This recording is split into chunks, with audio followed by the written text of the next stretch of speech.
Okay, good morning, everybody. Good morning. Good morning, Bhante. Okay. You can hear me? Yes, we can hear you. Bhante. Okay. Yes, Bhante. Okay.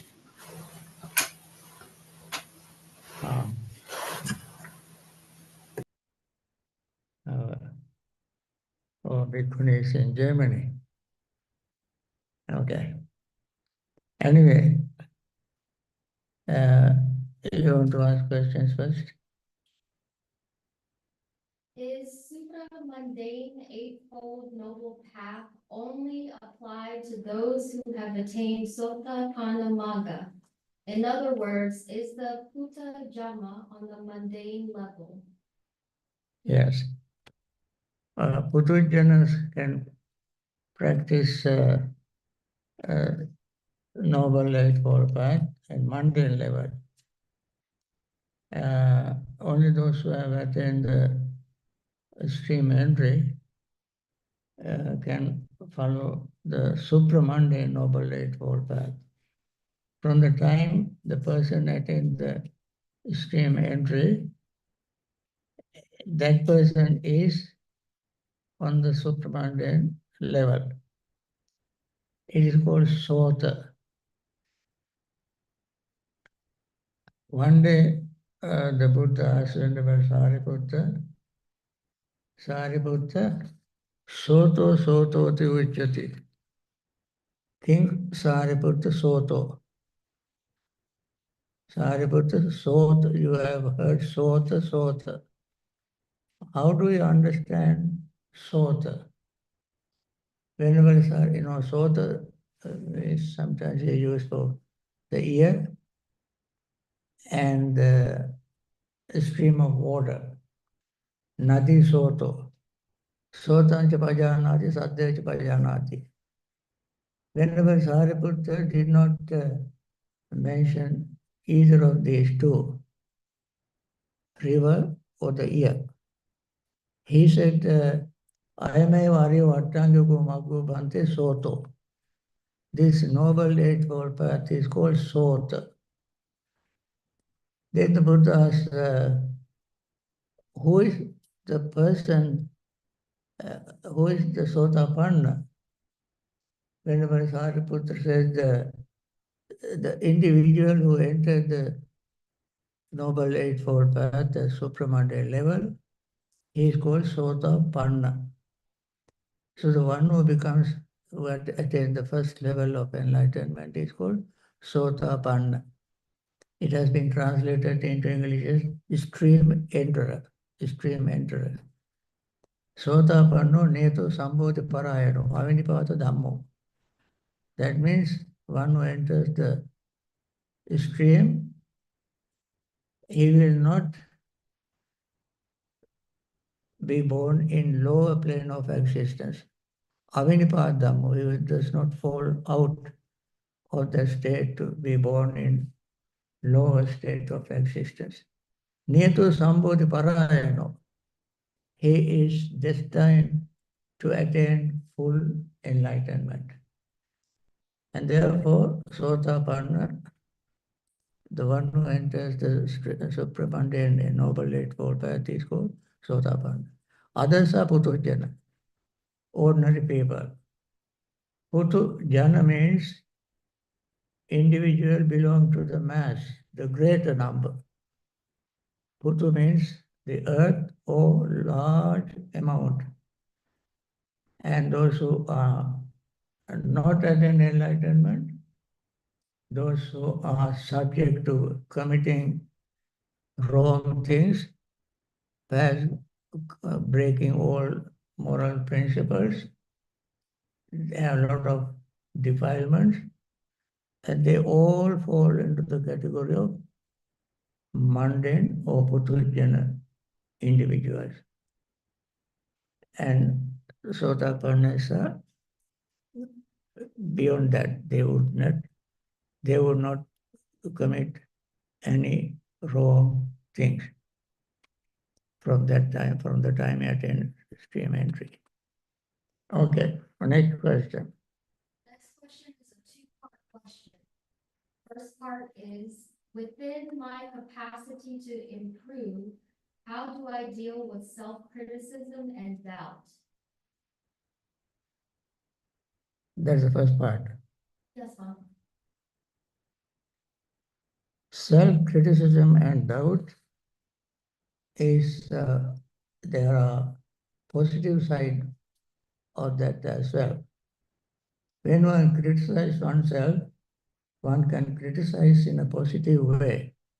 That means I am following the Buddha's path, I am observing the precepts, I am not supposed to commit such and such a wrong thing. However, I do commit it. Therefore, I am breaking the precepts. So I should not do that. This is how the person criticizes oneself. If somebody criticizes just for the sake of criticism, that is not advocated in the Buddha's teaching. Buddha taught you criticize yourself, ask yourself the question whether you are doing something right or wrong. And if you know that you are doing something wrong, you immediately change it, switch on to the positive side, wholesome side. That kind of criticism is good. Doubt also has two sides. Some people doubt forever without satisfying with any answer, just skeptical doubts. They are skeptics. When you answer certain question, that person asks a question and the teacher answer it, then he would not be interested in the answer. He would be thinking of the next question. So he asked the question, so he answered it. And then again he skipped the answer and be interested only in his question. So that kind of skepticism is not advocated, not encouraged. But if somebody asks question and has doubt with regard to certain Dhamma points, and when the answer is clear, the person should be able to accept it. Therefore, Buddha discourage skeptical doubt and encourage positive, wholesome kind of doubts. Okay? Second part of the question, how do I practice when I'm discouraged?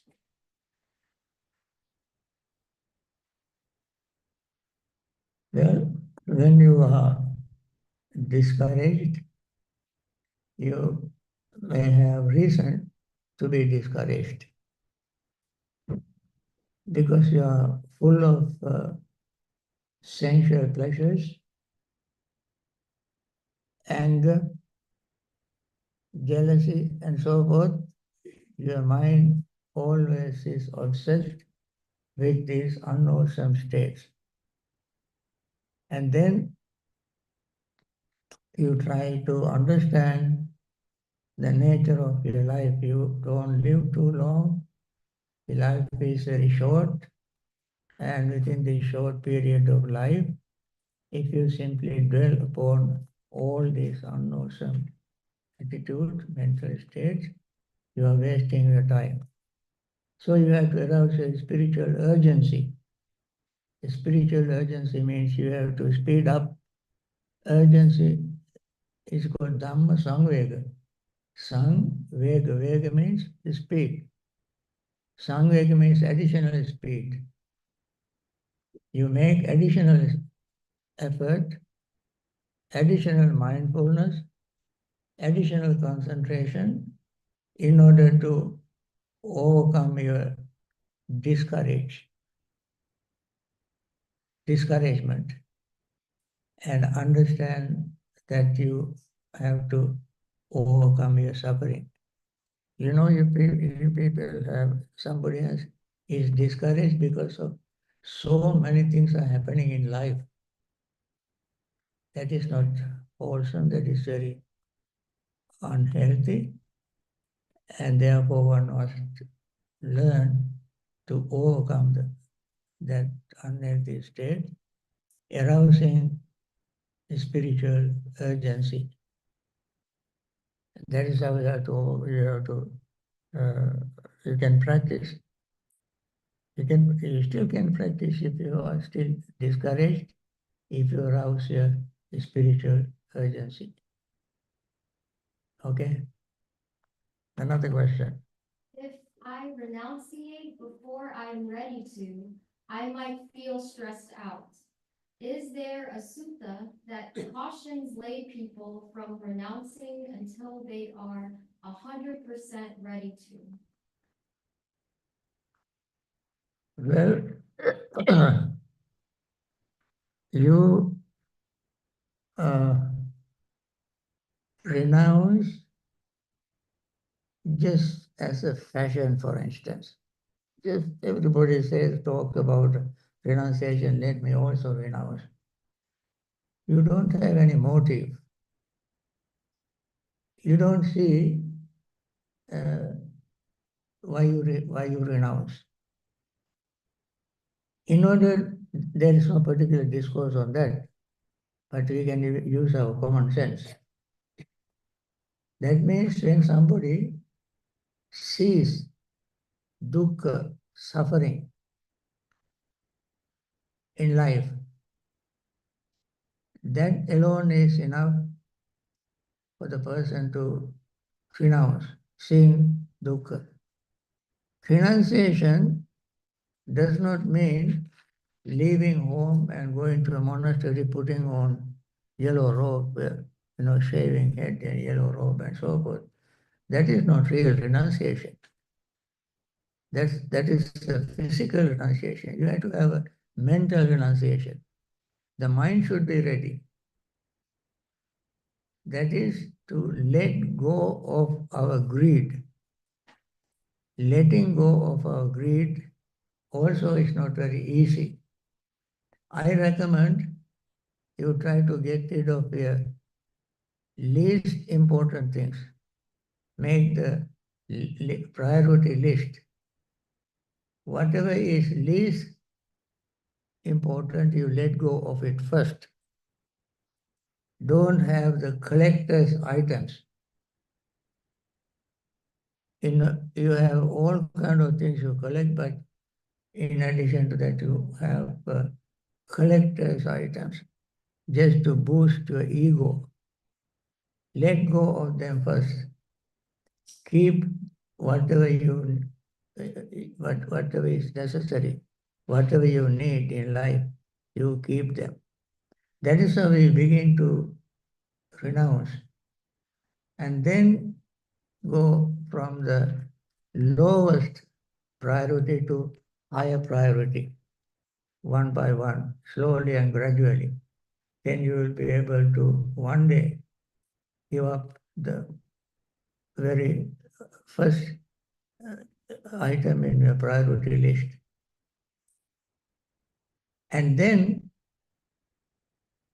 you think that the life that I'm living now is not conducive to my renunciation.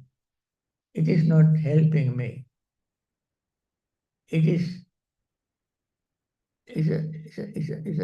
troublesome. Only then you decide to leave.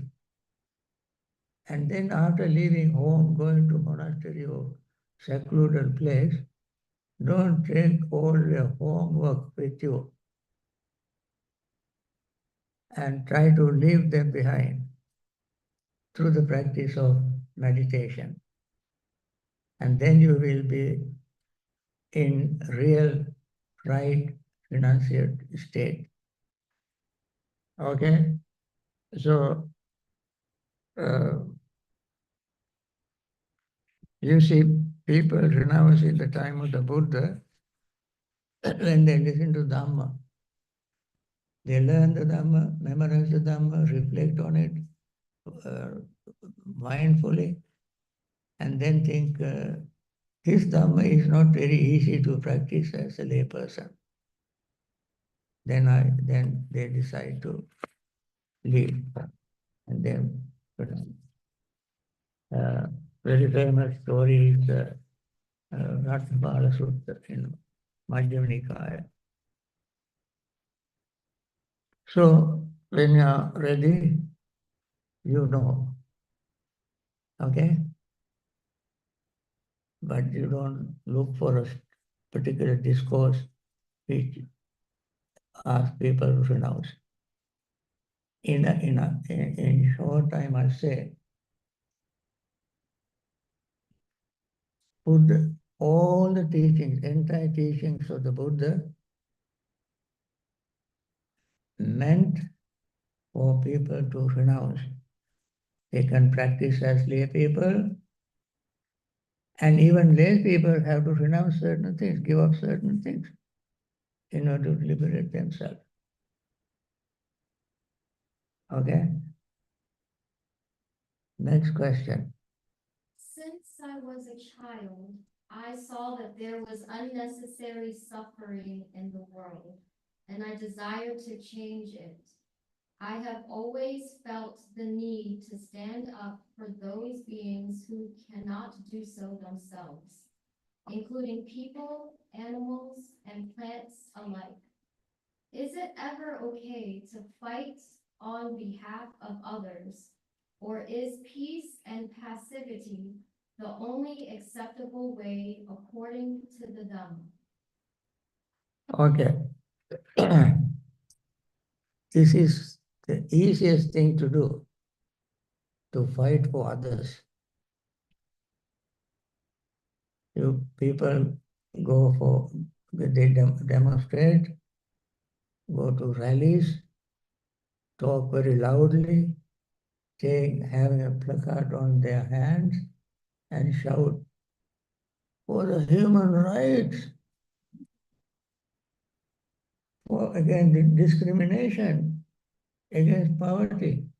You know, this kind of fighting for others is not the Buddha's teaching. In the Buddha's teaching, you fight for yourself. You fight for yourself. When you fight for yourself and you conquer your own enemy within, then you will be ready to fight for others. Without fighting your own enemies within, you are just hypocritical. You are not really fighting for anybody. Fighting for animal rights, poor peoples, so people who are discriminated and so forth. These are sort of a political fight for society. If you fight for yourself, your own problems, you will be ready to fight for others.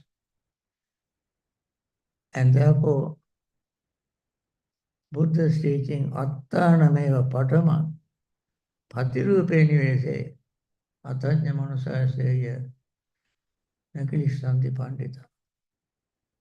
We correct ourselves, fight for ourselves. We are the number one.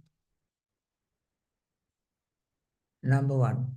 And we fight for overcoming our own defilements. And then we fight for others. That's why I had to repeat the Buddha's words. You are asking the question according to the Buddha's teaching. This is what I have to say. This is what Buddha did. When he was a bodhisattva enjoying a palatial life, he decided to fight. So he left home and began attain enlightenment, and then he spent every minute of his life for others. You see, for others' suffering. others' needs. He did that after attaining them. And therefore Buddha's advice is first we fight for ourselves and overcome our own defilements and then help others. It doesn't mean that we have to wait until we are perfect. Not waiting until we are perfect. But while trying to help others, we always must look after ourselves. When we are healthy, we can help others. When we are, if you want to teach mathematics, you have to learn the subject. If you want to teach others how to swim, you learn how to swim. You must be good expert in swimming. If you want to teach others how to drive, you have to learn how to drive first. Like that, while you are learning to be a good swimmer, you can teach others as much as you can. And each time you teach others, you look at yourself where to find out your weaknesses and correct those weaknesses and then teach others. Okay?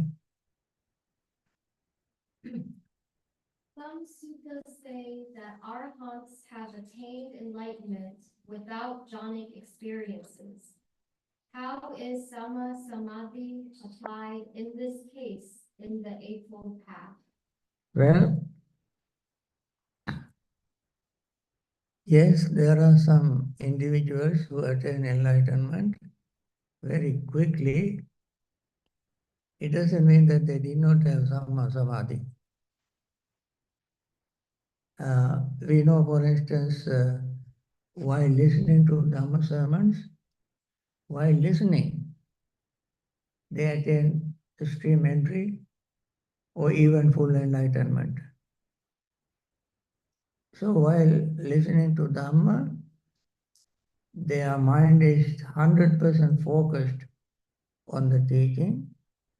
Every word they remember, they know they go into the deepest meaning of each word because they have practiced in samsara in previous lives, many lives. And therefore it is easy for them to focus the mind on the true Dhamma. And then they overcome hindrances. Vinivarana citta. The mind liberates from hindrances. The moment the mind liberates from hindrances, that moment the person gains concentration. That's a momentary concentration, khanika samadhi. And that instance the person sees anicca dukkha anatta, impermanence, unsatisfactoriness and selflessness. Because without concentration you cannot see the truth. The Buddha said repeatedly many times in his discourses, samahitam cittam yatha bhutam pajanati. Concentrated minds sees things as they really are. What are the things? Things are the five aggregates: form, feeling, perception, thought, and consciousness. How do we see them? How do we see them?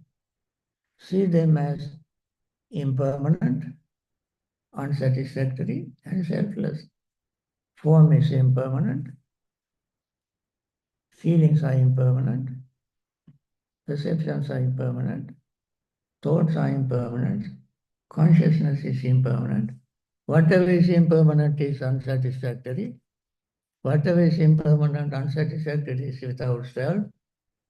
These are not just mere words, but through very deep concentration, we realize them.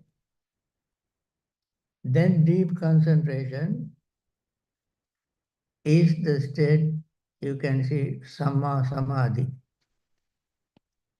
That Samma Samadhi is called, there are 4 ways: Samatha Pubbangama Vipassana, Vipassana Pubbangama Samatha, Yuganadha and Adhyattam Sampasidana. That is, you practice concentration first, and then gain insight, and then you see impermanence and so forth. Or you practice insight first, and then gain concentration, then you see things exactly as they are again. You can use these two, concentration and insight, intermittently, interchangeably, whenever you like. Suppose one morning your concentration good, you practice concentration. And then eventually you lead to vipassana. Another morning or evening, you cannot gain concentration better, but you can see impermanence and so forth. You start with that, and then you gain concentration. So, however, you have to have concentration. That is called Samma Samadhi. In that Samadhi, you must see three characteristics of all existing things. What are the three characteristics? Anicca, dukkha, anatta. Impermanent, unsatisfactoriness, and selflessness. So you cannot, however, Samma Samadhi in detail explained in terms of four jhanas. Samma Samadhi explained in terms of four jhanas. And that means if somebody wants to attain liberation with some additional qualification, you have to practice all the jhanas, 8 jhanas, and supernatural powers and so forth. These are additional things. But basically, you can attain stream entry with deep concentration alone. For instance, a very famous discourse is Bahya Daruchirya.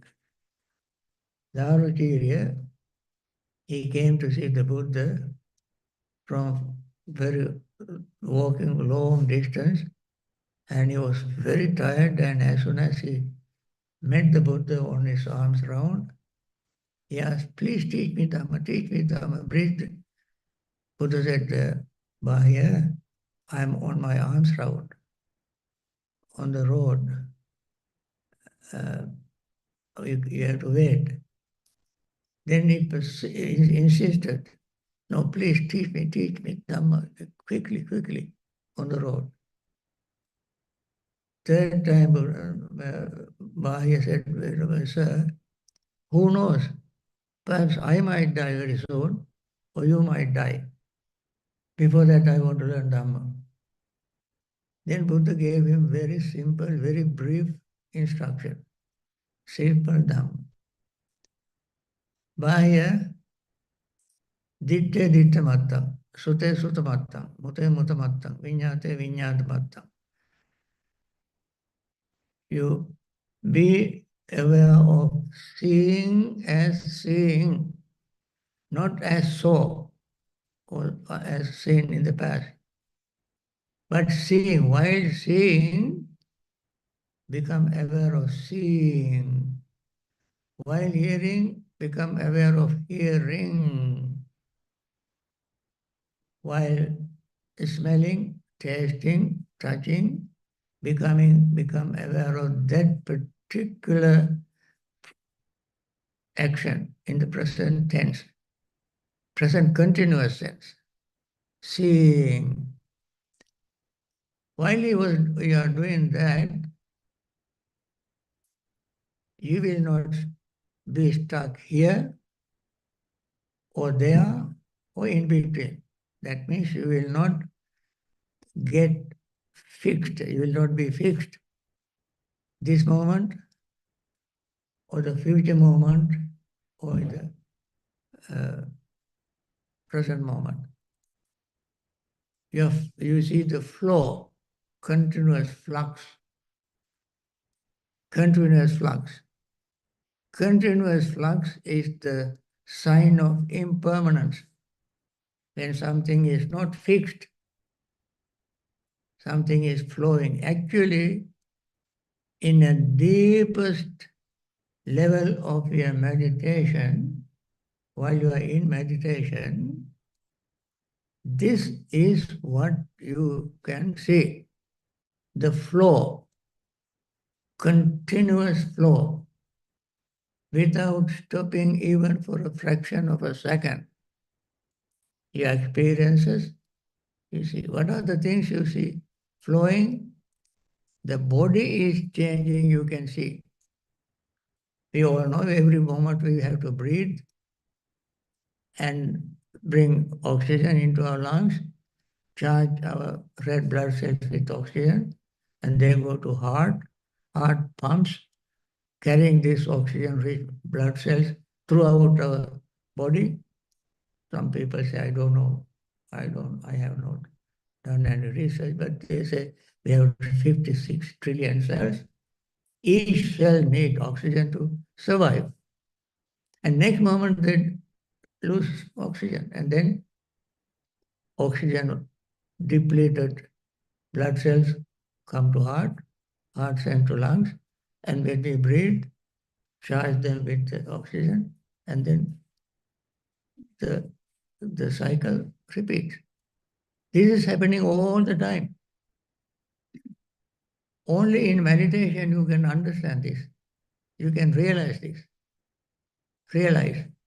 Similarly, when we say something, while hearing, you see this change, impermanence. When you tasting, smelling, when you smell all molecules coming, atoms, molecules of the smell is changing very, very quickly. When you see that, you can understand the nature of impermanence. So, Buddha, without explaining all these things in details, Buddha asked why become aware of seeing as seeing, hearing as hearing, and so forth. That instant he attained enlightenment.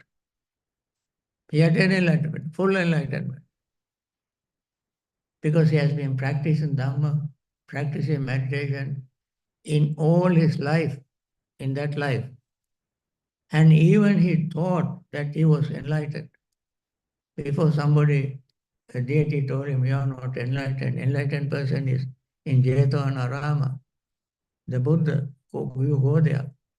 And that's why he walked all the way from Suparaka to Savatthi. Many, many, many miles.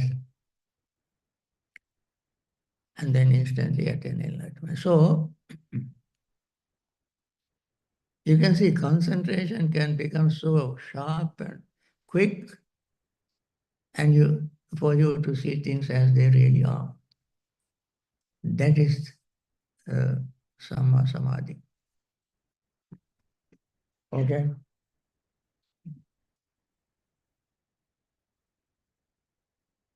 As we practice the four Dhamma Vinaya and apply them to our journeys in this life, are there ever moments where it is okay to struggle to live within them?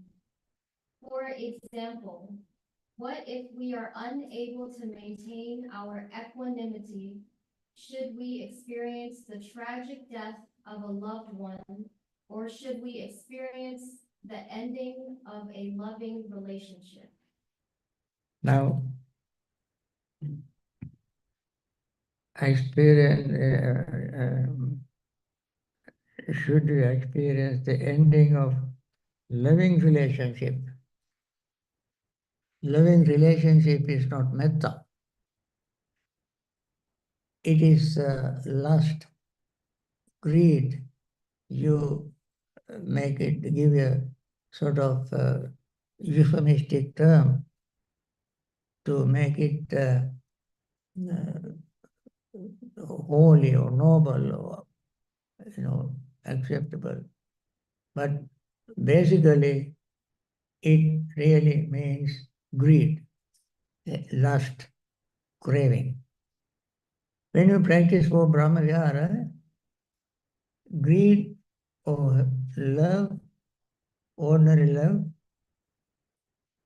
is the nearest enemy. Ordinary love has the opposite of it. What is that? Hate. I love you if you do such and such. If not, I hate you. And people say, I loved him so much, but he doesn't love me. So you hate him. In the Brahma Vihara, there is no that kind of bargain, negotiation, conditions. In ordinary so-called love, you have that kind of conditions. If you do this, I do this. In metta, it's a boundless practice. Boundless practice. You cannot have an enemy on that. In metta practice, no enemy. Sometimes when we practice metta, we say, may my enemies be well, happy and peaceful.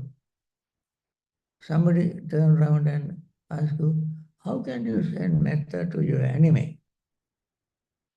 Surely, if you really practice metta, you can make your enemy free from anger, hatred, delusion, and become friendly, so that he will not hurt you. He will not hurt anybody, because that person's mind is free from anger. Therefore, even if there is so-called enemy in ordinary sense, when you practice metta, you include that person into a metta practice and wish that person to be free from anger, so that let him attain enlightenment first. Then you can attain very easily without an enemy. There's no enemy. And therefore, when you practice metta, you cannot have this kind of boundaries, limitations. It goes beyond all this. So,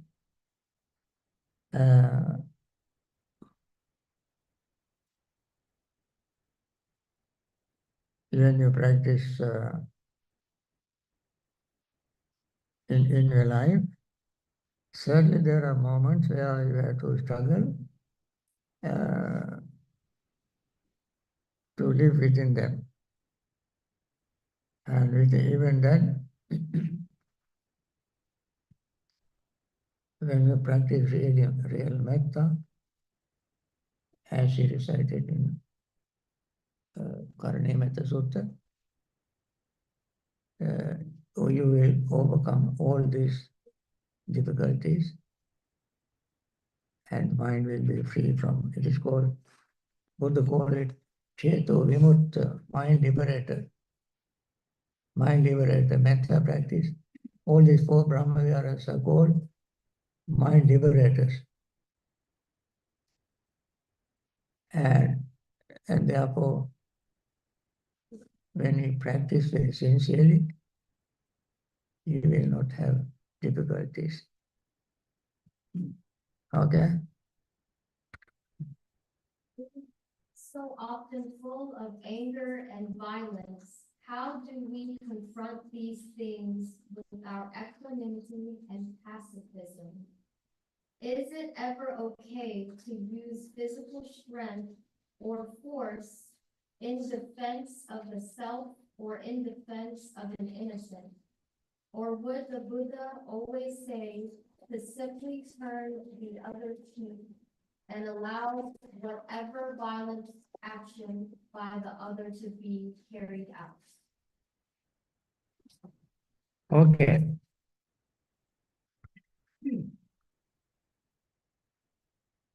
As I mentioned, The world is always full of anger.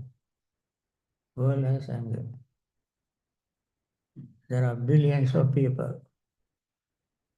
And we have, we don't try to overcome all these angers in the world. As I mentioned,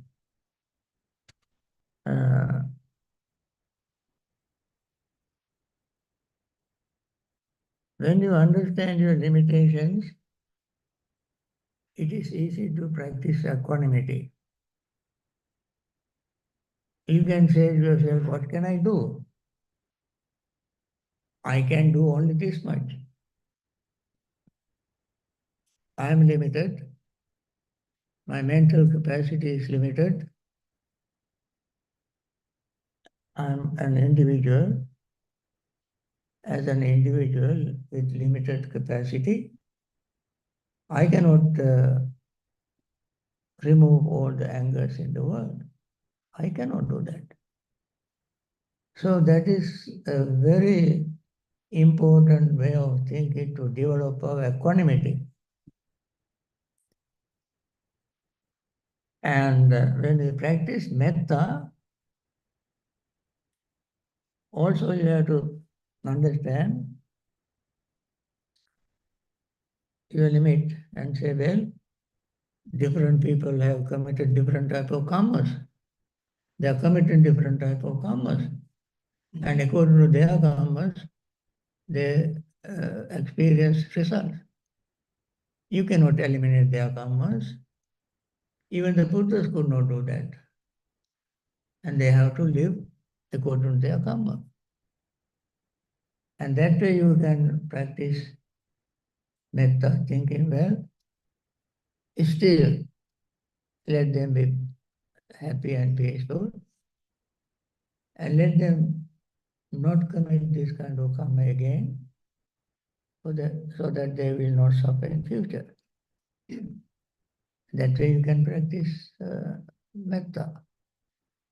Also you can see that there are, among them, some are successful, some are not. Let me rejoice in their success and be equanimous with their failure. And so forth. We have to console ourselves, look at our own mind, to adjust ourselves to this worldly situations. Because we have not even the Buddha was able to destroy all the angers and hatred, suffering in the world. But he gave a medicine, a method to overcome it. Whoever is following that particular individual can liberate themselves from greed, hatred, and delusion. If somebody does not follow, that is not the Buddha's problem. He gave the medicine. He's like a doctor. He prescribed medicine. If the patient doesn't want to take the medicine, what can the Buddha do? Similarly, friends, we practice metta for ourselves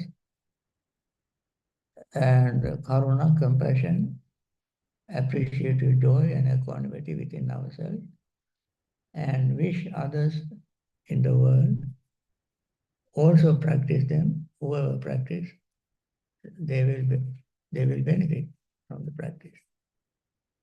And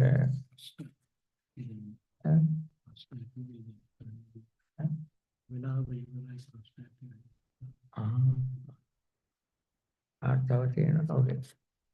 Okay. Another question. Could you please explain samskara and how to work with them on the path to liberation? I am reminded of the time. I think our time is up. We went a little overboard. Normally we are extend about half an hour. Now we still extend about more than 40 minutes. And therefore I think we have to end the session. Thank you very much for all these questions. And I wish we had more time to answer all the questions. And now we are 20. Thank you very much for coming and participating in this retreat. And Thank you, Bhante. this is as important as mindfulness practice. This also is a theme that we have to adapt to our life and live according to them and be well, happy and peaceful. And we all liberate from samsaric suffering. Thank you. Thank you, Bhante. Sadhu, sadhu, sadhu. Okay, friends, we have to end this session. And I hope to see you tomorrow. And those who join my 3 o'clock Dhammapada discourses may do so. And for now, we have to end it. Thank you. Bye. Thank you, Bhante. Sadhu, sadhu, sadhu. Thank you, Bhante. Thank you, Bhante. Thank you, Bhante.